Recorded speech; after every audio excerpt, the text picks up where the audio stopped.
अर्जुनवाडच्या सरपंच नंदाताई खोत यांच्या हस्ते विकास कामाचा शुभारंभ। आमदार पाटील यांच्या फंडातून अर्जुनवाडला मोठी भेट। अर्जुनवाड गावात आनंदाचं वातावरण आहे।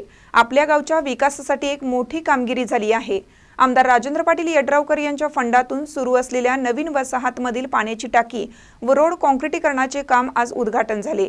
हे उद्घाटन गावच्या सरपंच सौ नंदाताई संभाजी खोत यांच्या हस्ते करण्यात आलं। यावेळी माजी सरपंच नंदकुमार पाटील, विकास पाटील, अशोक शिरोटे, अमोल चौगले, विशाल आकिवाटे, उमेश खोत, सकाराम झांबरे, प्रकाश चौगले, शरद चौगले, सचिन तमदलगे, शंकर डोंगरे, ग्रामपंचायत सदस्या भारती परेट, संगीता चौगले, शोभा डोंगरे असे अनेक नागरिक मोठ्या संख्येने उपस्थित होते। सर्वजण या विकास कामाबद्दल खूप उत्सुक होते। या नव्या रस्त्यामुळे आता नागरिकांना सोयीचे वाहतूक करणे शक्य होणार आहे। विशेषतः पावसाळ्यात रस्ता खराब होऊन होणाऱ्या अडचणींना आता मुक्तता मिळणार आहे।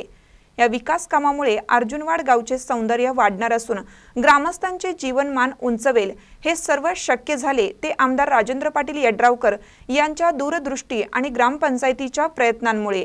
यावेळी उपस्थित असलेल्या सर्व मान्यवरांचे आणि नागरिकांचे आभार मानण्यात आले। महानकर न्यूजसाठी कृष्णात हेगांना, अर्जुनवाड। ताज्या बातम्यांसाठी महानकरेला सबस्क्राइब करा आणि बेल आयकॉनला क्लिक करा।